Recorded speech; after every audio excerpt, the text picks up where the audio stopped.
Hola everybody. Happy Monday sa inyong lahat. Welcome sa live interviews. Nandito naman tayo, of course.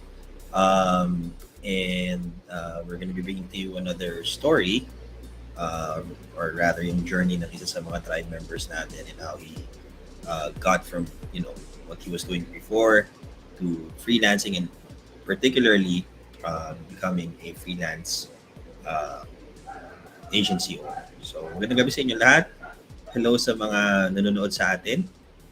We're live both on the community and sa page and on YouTube as well. So if you guys want to head over there, pwede rin kayo manood doon. Just make sure to hit the like button, tapos subscribe na rin kayo, and make sure to hit the bell icon na rin para ma-notify kayo for new videos. Mukhang pagod yung team from last week, of course. As you all know, we had our week-long enrollment period last week. So, we're super happy na marami nag-enroll. And dahil dyan, we had a ton of things to do, especially yung team natin sa community, of course, at sa tribe, as far as welcoming mga bagong members natin. Now, we know people who are still asking kung pwede pa mag-join, etc. May comment mag-post na parang gusto nila kumabol. We know it's super important for you guys to get a start dancing, and kung na-miss out nakaabot dun sa din, we have some good news para sa inyong lahat. So ang good news is we have a little bit of a parang pampalubag-loob ba? Hindi naman. It's called the Freelance Kickstarter Kit. So for only 847 pesos. Teka, mukhang malabo daw yata yung video ko. But I'll try to fix it. Sige, fixin natin. Yun. Tignan natin yan. Sige. So anyway, Freelance Kickstarter Kit. It's only 8 pesos. This will boost your results with our most popular training. Ang kasama nito, we have the 30-day client getting blueprint. Tapos we also have how to charge premium rates for any service using the revenue line. Yun yung kasama sa training natin. So available to. This is going to be available today until Friday, the 23rd of June at 11:59 p.m. And ito yung para sa mga hindi nakahabol sa the Freelance Movement Tribe. You can get this kit, yung Freelance Kickstarter kit natin, starting today, 11:59, 147 pesos. So again, kasama niya 30-day client getting blueprint. You can do that at your own pace. So get the how to charge service using the revenue line. Ayan, pinost na nilove yung ating link to get the Kickstarter kit. Click nyo lang yung link na yan and you can avail of this program. Okay?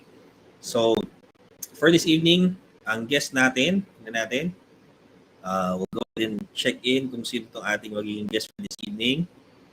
So, nabasa nyo naman siguro yung teaser kanina, but for those of you who didn't get a chance to, so ang ating kakwentuhan ngayong gabi, he is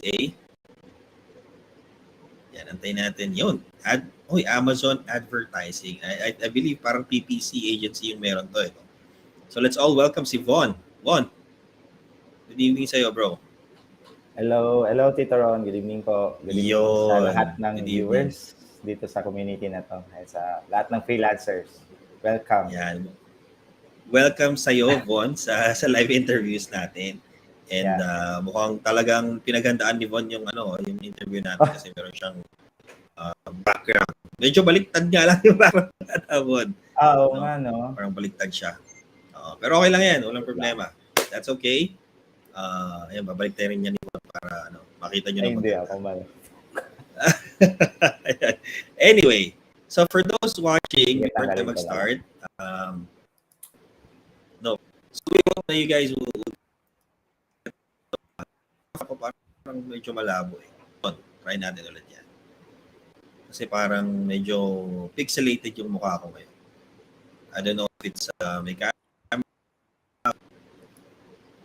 Yeah,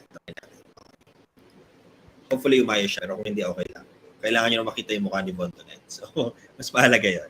Anyway, so for those watching, once again, we're gonna be going through yung story ni Von. This is super interesting din kasi nga medyo may malaking setback sa kanya at the beginning. Tapos that caused him to discover freelancing and eventually, yun nga, talaga mag full-time na sa freelancing and set up his own Amazon PPC agency, kung hindi ako nagkakamali. Anyway, let's start from the beginning muna. So, dating corporate, tama ba, Von? Galing ka sa yes regular po, corporate job? Yes. Yes, tama po. Wait lang, nag-message. Sige, so, anong year ka... anong year yon you were working sa corporate, basically? Siguro pagka-graduate ko sa college, nag-work na ako as electronics engineer sa isang semiconductors company. So, I think that was around 2009 up to around 2014, 13, something like that. So, ibig sabihin, yung first job mo na yon, halos hindi ka lumipaw the whole time? Yes. Yes. So, parang ano na siya. Kasi yung napuntahan kong work is one of my dream jobs. So, right after college, and then after board exam, so pagkapasa sa board exam, then I look for a job. Tapos yun, parang na-achieve ko naman yung parang gusto kong gusto ko yung work in line dun sa ano ko, course. Yes. And then, So, kamusta naman yung life working for a semiconductor company na so at first, 2014, yes. 5 years, no? At first, it was all right. So, having a decent income, tapos enjoying your work, enjoying your colleagues. So, okay siya, actually. Okay siya at that time until nagkaroon ako ng personal, parang, ano ba tawag? Problem ba yun? Or personal na nangyari sa akin ba? That involves my family. So, doon na nag-start mag-decline yung, yung sa trabaho ko ba? Yung sa performance ko sa trabaho. Which also triggers me. So, yeah, so around I think 2011, so at the midst of working in a corporate job, namatay yung father ko due to diabetes. So, we all know na yung diabetes, marami siyang complications. So, it started with yung eye ng father ko, na blind siya. So, it started with his left eye, and then ayun, nabulag na rin siya with his right eye. And then every time I went back home, because my province is Cagayan de Oro and I'm working in Manila. So specifically Cavite pala. And then, ayun, so parang nagkaroon ng, every time I go home, parang naawa ako sa sitwasyon ng family ko ba. Especially with my father. Until such time na parang dumating sa point na hindi na talaga niya kinaya. So I was in my office at that time, sa department namin sa engineering, and then somebody called me, I think my auntie, my tita. So sinabi niya na na wala na daw yung tatay ko, namatay na yung father ko. So while I was working, bigla akong napahinto sa lahat ng ginagawa ko sa projects and all that stuff. Pumasok ako sa isang meeting conference room namin sa office. Tapos doon na ako hindi naman sobrang agol-gol. Umiyak lang ako doon ba. So nilock ko yung room, yung conference room. Tapos doon na ako parang nag-iyak na kasi biglaan Parang out of nowhere, you receive a call from someone na sinasabi patay na yung tatay mo. Parang sobrang traumatic experience siya on my end. And the reason why I really pursued yung pag-work dito sa Manila despite malayo siya sa province ko is because it's one of my father's dream na makapag-work ako, makapagtapos ako. So everything I did was like in fulfillment dun sa tatay ko ba. Kasi yun yung yun yung parang yun yung gusto niya sa mga anak niya. Like He want to see his children successful, ganyan, and work. Kasi matanda na rin siya, almost 60s na siya. Then, he want to see his children na parang nasa okay na sitwasyon ba. So, Right. at that time, parang, okay ako doon. Tapos, we had calls every now and then, like almost every 2 days, ganyan. And then, balitaan lang, like what has happened in my work, anong sitwasyon sa family doon sa province, and then back and forth conversation. So ayun, so when I had that call, parang doon nagsimula na gumuho yung ano ko, yung parang motivation ko. So starting that event or starting that parang na nangyari is nawalan na ako ng drive and motivation. I see. Yeah. So nag-decline na yung performance mo dun sa Yes, nag-decline na. So my boss was telling me nga, "Oh, Von, what happened?" 'Di ba sa corporate meron yung performance appraisal, review. mga ganyan. Yes. Sabi niya, "Oh, kasi level-level 'yun eh. Parang pinaka-top is kalimutan ko yung term eh. Parang basta yung pinakamataas na level." So sabi nga, "Von, ito ko yung mo performance last year for the past 2 years, ganyan ganyan. What happened?" Kasi nag-decline talaga. So every time I go to office, parang pinipilit mo na lang yung katawan mo na pumasok. And then my drive Yeah. and my motivation parang nawala na talaga. Until such time na parang hindi na ako pumapasok. It came to a point na yun nga eh, nakakatawa kasi parang almost 2 weeks ako hindi pumasok. So, and then, yung boss ko at the time, since medyo close siya sa akin, kasi hindi nga ako ganun. So, nagtataka sila. So, it came to a point na merong one time, they went to my boarding house. Silang lahat ng team ko, pumunta sila doon. Kinumusta ako. So, since I'm living alone at the time, parang nagulat ako, saan nila nakuha yung address ko, ganyan-ganyan. So tinanong nila yung isang colleague ko doon, ganyan-ganyan, na kasabayan ko na hire. So, ayun, so nagulat na lang ako na yung boss ko, yung mga teammates ko, nag-visit sila sa akin at the time. So, it was okay. So, dumating sa point na naging okay ako, pero hindi siya lasting. Hindi siya lasting. Because every time I went to the office, I'm always reminded na dun sa call ko ba. Sa cubicle ko na yon, I'm always reminded dun sa may tumawag yung auntie ko. Ayun, so nag-decline na pababa. Until such time na gusto ko mag-resign. But then they won't let me. They won't allow me to resign. So, kinausap ko yung immediate manager ko. Ayaw niya. Ang sabi ng immediate manager ko, I will only allow you to resign if you will talk to the department manager of the whole engineering. So, kinabahan ako dun kasi parang sobrang pinakamataas na yun eh. Tapos kakausapin ka. And then, to find out na medyo hindi naman ganun ka, para sa akin medyo personal siya eh. So, hindi siya yung alam mo yun. So, to cut the story short, nag-usap kami ng department manager ng engineering, yung hawak talaga yung buong department, saka yung buong factory. And then it turned out na we have the same experience. So that was my isa sa confirmation sa akin ba na yung department manager, when he was young, his father died also. So at that time, nag-resign siya sa work niya. And then, kasi nga is he wanted a new environment. He wanted a new environment, parang new workplace, ganyan-ganyan. So, he understood yung situation ko. So, I'm not sure if anybody has the same situation, but then that has been what has happened in my life na. Ayun. So, at that point, so, ang pinag-usapan lang namin is how I can move on ba? How I can move on despite sa loss of a loved one. So, yun lang yung pinag-usapan namin, and then he signed my resignation. So, siya na yung nag-sign. So, at that time, parang nag-ano na rin siya. Pinayagan na rin ako. But then, right after that, doon na kung ano-ano na yung ginawa ko sa freelancing because I have no one na Yan, oh.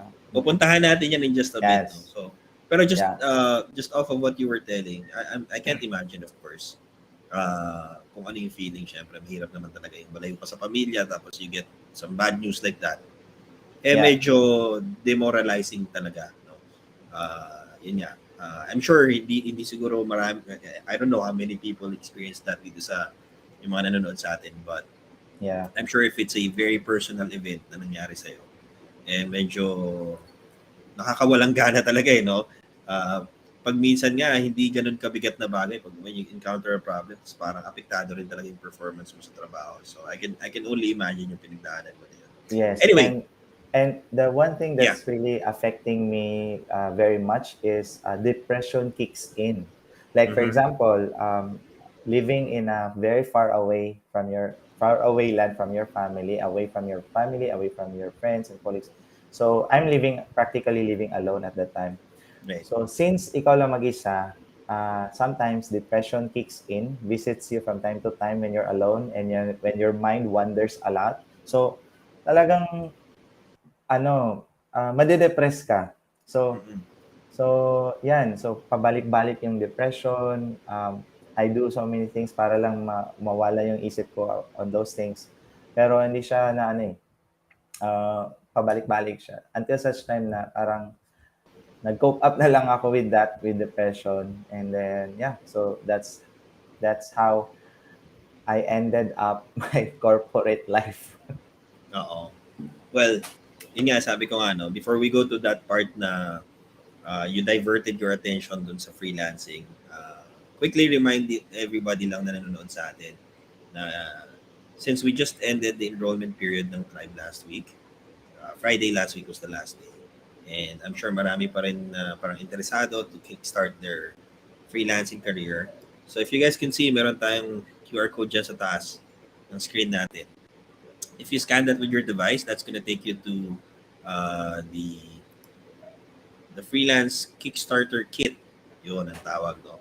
So this includes yung 30-day client getting blueprint natin and it's a training video on how to charge premium rates using the revenue line. So video training siya. So available lang to guys from today until Friday, the 23rd of June at 11:59 p.m. So if you wanna avail itong freelance Kickstarter kit natin, only 847 pesos. Go to go.freelancemovement.com/kit or you can scan yung QR code natin dito sa taas para mapuntahan nyo yung site din. Anyway, Yeah. so balik tayo sa kwento ni Ron. So yun na nga, no? You were depressed, you were sad, you were wala kang trabaho during that time, alone in your family. And also so, to add on that, Tito Ron, the team and I, di ba, bago ako hire ako yung parang pinakabagong engineer doon. So at that time, whenever we had lunches with the team, so yung normal lunch, either lunch inside sa company or lunch out, they always talk about their salary is not enough. So even if they are working around 20 or 30 years or so na. So 20 years working in the corporate world, sobrang taas na ng position mo, ganyan-ganyan. So, yeah. But then they always talk about like having not enough. Yeah. So that has been my question talaga.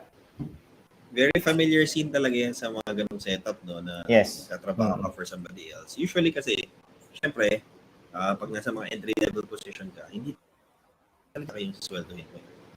So you have to work your way. And even after you work your way dun sa mga supervisory positions, hindi, you come to find out, yung expectation mo medyo masyadong mataas, no?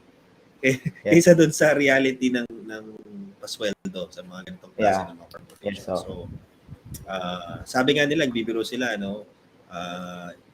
Sa mga engineers, tatay ko engineer din eh. Nagtrabaho rin siya sa semicon. So, parang unless you're in managerial position ka, yung engineer title doesn't mean much pagdating sa sweldo. Tama ba yun? Ganun ba talaga? Yes, totoo yun. Kasi, for example, every year, yung increase mo is only around like 1,000 to 2,000 every single year. I'm not Grabe, sure. no? That's my experience, pero I'm not Oo, sure oo. sa iba. So it could be Yeah, I less, would think right? mga more or less ganun lang siya, di ba? Kasi Yeah. parang lalo na kung nasa same industry ka, parang may standard din yan Yes. sila eh. So, aabutin, kumbaga habulin ka talaga ng inflation, talo ka. Yes. Kasi ilang percent yung taas ng bilihin, yung taas ng sweldo, usually magkano? 3? Baka nga mataas na yung 3% eh, no? Yes. Baka mga less, ganun ano. So, mahirap nga naman talaga. Ayan, may nagko-comment si James, sabi niya, totoo naman daw talaga. Ay, by the way guys ha, kung meron sa inyo na medyo similar story kay Von, let us know. Yeah. Comment lang kayo dyan. Yung iba daw below 1K pa per year. Oh, that's very sad naman. That's very true.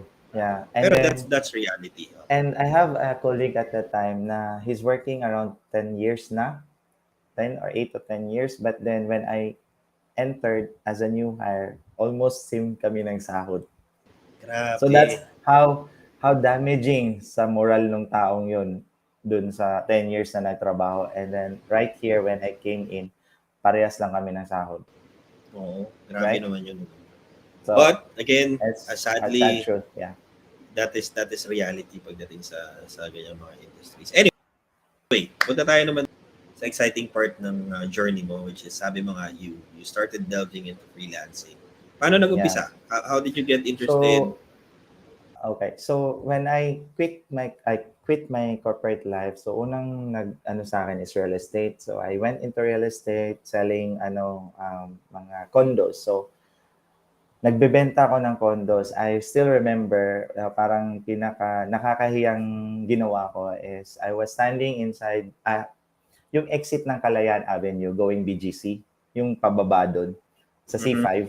Yeah. And then, alam mo yung nakasuot ka ng long sleeve, naka-slacks ka, naka-black shoes ka, yung pang-corporate Uh-huh. talaga. Tapos meron kang flyers and then namimigay ka ng flyers. Tapos napapaisip ako. Nag-aral ako ng 5 years, tapos ito lang yung gagawin ko, namimigay ako Mhm. ng flyers dun sa ano. So parang bumaba yung tingin ko sa sarili ko. But then, that also helped me na parang naka-close din ako ng condominiums at the time, condominiums, houses, in real estate. Malaki daw commission, ganyan-ganyan. Mhm. Uh, Totoo ba? but Malaki? then, malaki kung trusted yung broker mo. But then it Mhm. turned out the broker that I registered, hindi binigay yung commission eh. OMG. So, yeah, OMG. OMG talaga. So, kasi I studied right after when I quit yung corporate life, the first book that I read about business was yung kay Rich Dad Poor Dad ba? Ah, So one of the things there is about real estate. So that's yes. why I tried real estate and stuff. So okay naman siya, makakabenta ka talaga kung talagang tiyatsaga ka. But then yun nga is the commissions, and then the commissions is not liquid enough to sustain yung daily expenses mo. Kasi Right. when you close a deal, ano pa siya eh, months or years bago mo siya Tama. makuha. And then makukuha mo siya kung honest and legit din yung broker na yun. Oo. And then it turned out yung broker ko, hindi sila okay eh. Maraming pending, ganyan-ganyan. They have so many excuses. Mhm. So, na-let go ko na lang rather than just waiting. And then, after nun, nag-shift ako sa Forex. So, Trading trading. naman. Forex trading naman. So, na-employ ako sa BGC as Forex trader. But then, ang demand for Forex at that time is very low and very few. So, nag-work ako sa BGC at the time for a short period of time, siguro mga 6 to 10 months. And then nawala yung ano kasi sobrang little yung demand. And then so at that time I had my girlfriend. So nagkakaroon na lang kami ng clash ng girlfriend ko kasi Mhm. I'm so lost with what I want to do in life.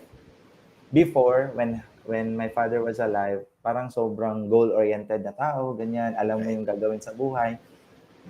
But when I had that painful event, because of the loss of my father, wala, sabog yung utak ko. Kung ano na lang tinry ko, nag-real estate ako, nag-forex ako.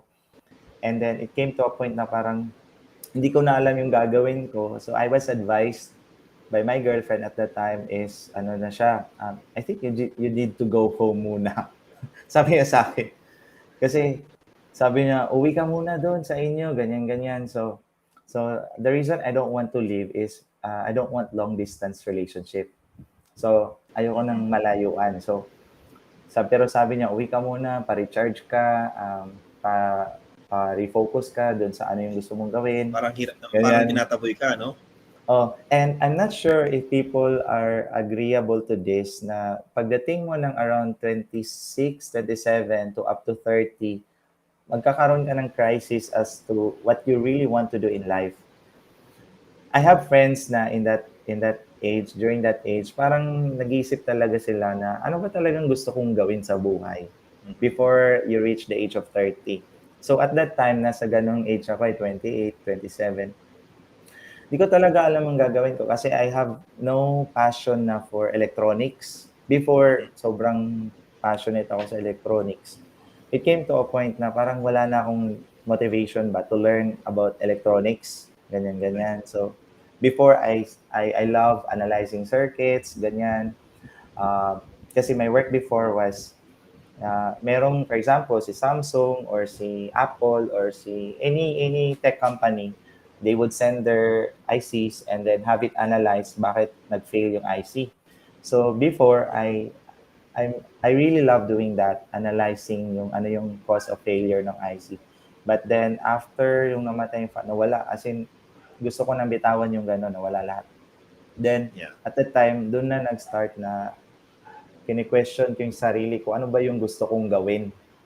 So, parang, kaya sinabihan ako, uwi ka muna. So, umuwi ako without knowing kailan ako makakabalik Babalik. sa Manila. And then I left all my things here in Manila. And then, doon ko na pag-uwi ko ng 2016, doon ko na-discover yung Amazon because Yeah. of a churchmate. Mhm. Yeah. Okay. So, when I went back home, ano lang, chill lang. Parang spend time with family, spend time with church friends, and uh, tawag dito, build up your spiritual life again. Mhm.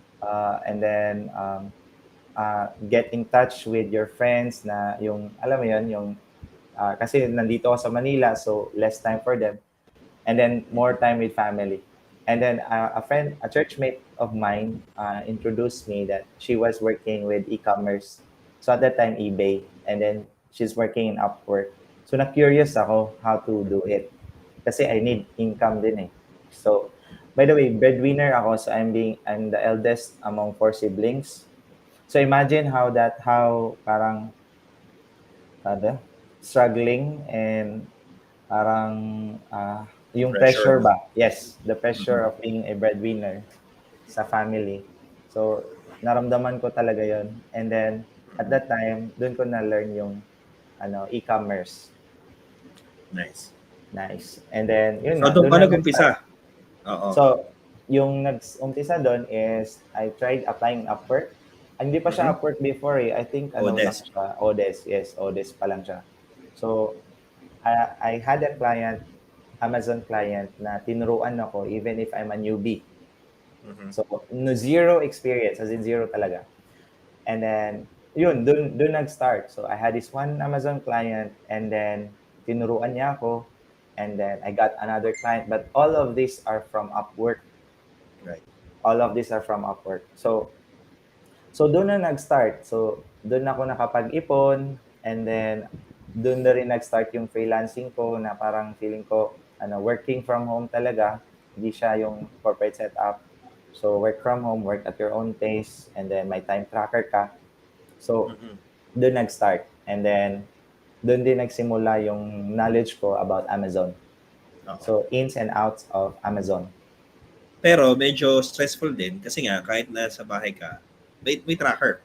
Yes, yes, that's very true. So ito yung disadvantage pag may tracker eh, because you Mhm. only have limited hours pag work, di ba? So in 24 Tama. hours, say for example, if you allot sleep 5 to 8 hours, Mhm. tapos meron ka pang social life, di ba? Another 8 hours. So basically, yung 8 hours mo is yun lang talaga yung number of hours for work.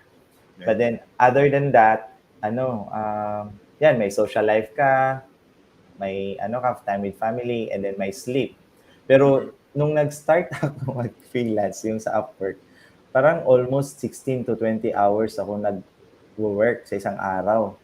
Just because gusto mong maka-earn ng income na mas malaki.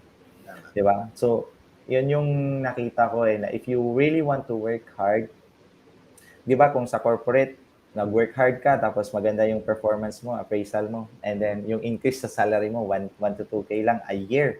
Kasi once a year lang yung performance appraisal ng company namin. But then I realized when you do freelance, kung if you work really hard, it's parang yung income capacity mo will also get bigger as you work hard. But then yung downside naman dun is Yung you oras you mo work naman. more hours. Yes. Oo. You work more hours. So parang ano siya, So naninimbang ka, no? You want to naninimbang. earn more, kaso yung oras mo, nauubos naman. Yes. So So wala talagang balance, kumbaga. wala ka ng tulog. Mm-mm. Then nagkakasakit ka na, Oo. wala ka ng social life, puro ka Right. na lang trabaho kasi nga So more nakukuha yung clients, income more goal, income. pero yung living, yung lifestyle, naapektuhan ng gusto, tama? Yes.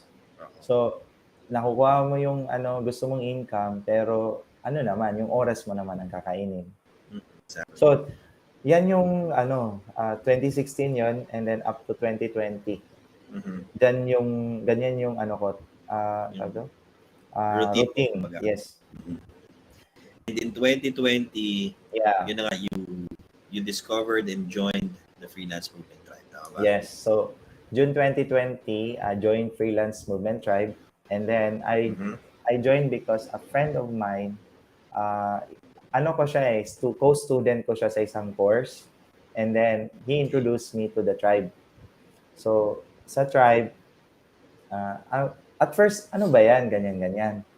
But then, sabi niya, so watch ka nitong video. So, yung free webinars ni Chief John, Yes. pinanood ko siya talaga yung tatlong yon. And then, na-convince ako. Sabi ko, okay to. So, tinry ko. And then, at that time, I have zero knowledge about business talaga. Parang freelance, purely VA lang. Virtual assistant lang yung mindset ko at that Right. time. So And when kumbaga I, parang yung typical na hanap ng job on platforms, tapos applyan mo, interviewin ka, yes, ganun yung sistema mo nun. yes. So, ganun yung sistema ko at that time.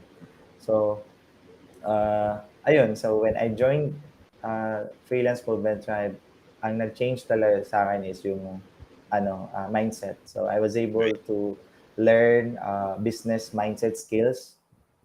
Yun yung game changer sa akin because I didn't treat freelancing as a business at that time. Parang purely VA work lang siya. Every hour is paid. As long as you are paid, Tama. you're good. Parang ganon. So Upwork is like the most legit and most safe because every hour that you consume sa Upwork tracker, it's paid. Whether the client likes it or not, it's paid. Mhm. So you are assured of that amount. So, but then, yun nga, kulang ka sa oras. Oras naman yung kalaban mo dito.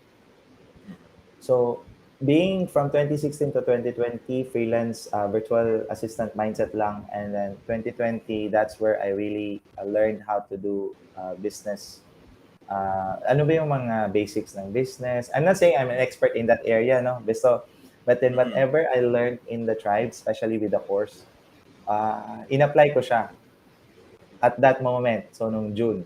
So, Teka, ano sa palagay mo yung pinakang game changer when it comes to, sabi mo kasi mindset shift from being a freelancer na hourly paid to someone yes. who understood a little bit more about business. Ano yung sa tingin mo yung natutunan mo sa tribe na talagang tumulong sa'yo to change that mindset? Okay. So first is yung in-apply ko yung by contract and by monthly plan. So before Okay. Hourly, 'di ba? So Right. lahat ng Upwork clients ko, I think they were 5 at that time. Kinonvert ko sila sa monthly na walang tracker. So wala nang fees. Di ba? So ang laking save noon, wala nang 10%. So nilabas mo sila sa Upwork basically. Yes. So Okay. nag-agree naman sila because we have good work relationships at the time. So Right. and then good din sa kanila kasi wala na silang fee na babayaran. Oo. So I didn't know that pwede palang ganun. So I decided to talk with my clients that time, and then decided them to work with me on a monthly fee basis. So at that time, yung 50% down payment, 50% upfront, alam mo yun, 50% upfront, and then the remaining 50% would be after 15 days, or it's either 100% upfront diretso. So lahat sila na-convert Okay. ko to that. So yun, so sobrang laking win yun kasi hindi ako tied up sa hours. So it means that if you Right. can do the work efficiently and fast and be more productive, so hindi mo na kailangan magbigay ng more hours just to complete the Tama. time, right? So as long as you finish your work, so based on performance siya, so goods ka na. Hindi ka na basta may task, gawin mo kaagad, tapos na, tapos bayad ka na. Kahit Tama. na-finish mo na yung task in 1 hour or less, so hindi kailangan mag 5 hours ka pa. Kasi before, kailangan eh. Kung ano-ano na lang ginagawa mo para lang makomplete mo yung 5 hours kahit di naman siya significant. Oo. So that time, talagang performance. So as long as you do your work and done it right, okay na yon. So ganun. Galing. Yun yung And in your case pa, ang matindi pa sa'yo, nag-charge ka ng full payment ko minsan. yes. So, So ibig sabihin, even before you do any work, no? Bayad ka na. yes. Yung existing upfront kasi kilala ka na nila how you work. But then dun sa succeeding, yung parang bagong clients, sometimes they are hesitant to give it upfront kasi of risk. So that's why you offer like a 50% down payment Right. para lang matry yung service mo for the next 2 weeks. And then pag okay sila, then bayad sila ulit after 15 days. Yeah. Tama. So, Exactly. Kumbaga, may milestones na lang, no? yes.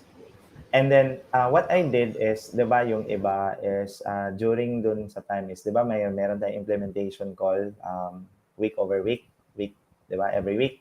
So what I did is, I watched all the videos in one go. Kasi parang gusto kong makita, parang hindi na ako makapag-antay ba? So how does this work? So, tiningnan ko yung flow. So, meron, ewan ko ba kung applicable to sa lahat. So, in my line of work kasi sa engineering is I do, di ba, i-reverse engineer mo yung problem. Saan mo siya nakita. So, that's what I did with the tribe. So, merong stages 0 to 5, right? So ano ko siya, pinanood ko talaga siya. Nag-start, ewan ko kung applicable to sa iba, but sometimes I do it backwards. So, depende naman kung anong gusto mo Kasi, sometimes, I want to see what's the end of the road so that I would understand itong gagawin ko is for this and that and that. So, parang i-reverse engineer. So, start with, parang yung sa, begin with the end in mind ba? So, I want to say yung end result so that I would appreciate the things that I would do now in order to achieve what I want in the coming like 1 year, 2 years, or after, alam mo yun? So, that's what I did. Di ko alam kung ganun din ba ibang tao, pero that has been working for me. So mas nagsimula ako from the end, moving backwards. But then as you go along, magkakaroon kasi ng problems. So that's why every new video is very important because in every problem that you encounter in your freelance business, may sagot na yung course natin dyan. Bakit ganito, ganyan. Especially with yung valley of despair, yung mindset ba about yung trend ng isang freelancer pala. Yes. So where has this whole freelance journey brought you to? Fast forward na tayo yes, ngayon. fast forward. So yung yung you are agency, yes. Amazon PPC advertising yes, agency. So nung 2020 nag-influx yung clients and then at that time ako lang mag-isa and then na-push ako na mag-train ng tao one at a time until I was able to build the team. So nag-start ako mag-train ng zero experience na tao, and then nag-add na lang as the influx of clients are coming in. Hanggang sa ayun, so build SOPs, ano pa ba, onboarding, build on the onboarding process. But then the most important one is yung service delivery, which is fulfillment. Okay. Kasi nga, Yes. yun yung, di ba, important that we get clients. But then the most important than getting clients is retaining clients. Mhm. Because it doesn't make sense if you get clients, but then uh, you get clients immediately, but then they left you immediately after a month or so.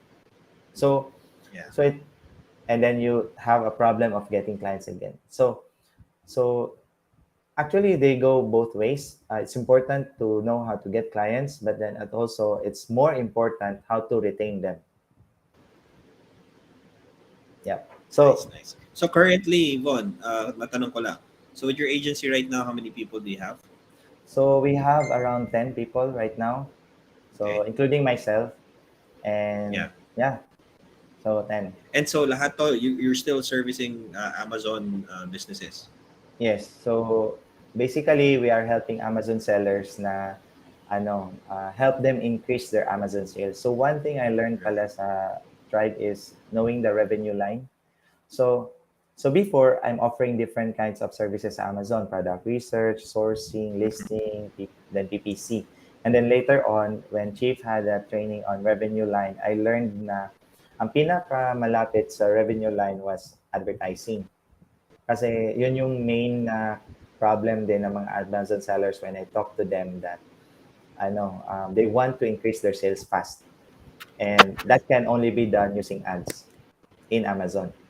Galing. So So yun, so doon ka so nag-focus basically doon sa ako advertising na. nag-focus. Yes. So I let go some of my clients na hindi ads para lang makapag-focus ako Mhm. dito sa advertising, and then be better in doing ads. Because it's not easy, it's very complicated. So many numbers, ganyan, numbers and data, numbers game, ganun. Yeah. Nice, nice. So speaking of, bago tayo tumuloy dun sa usapan natin, I just want to quickly remind yung binanggit nga ni Von, ano, yung revenue line training, which is going to be part of yung ating Kickstarter kit na open right now for those of you na gusto. So if you didn't get a chance to join the tribe, meron naman tayong available na freelance Kickstarter kit. This is only going to be for 847 pesos. What's included? It's a 30-day client getting blueprint. Binanggit dito ni Von kanina, how to get on demand, yung talagang hindi ka magkakaproblema.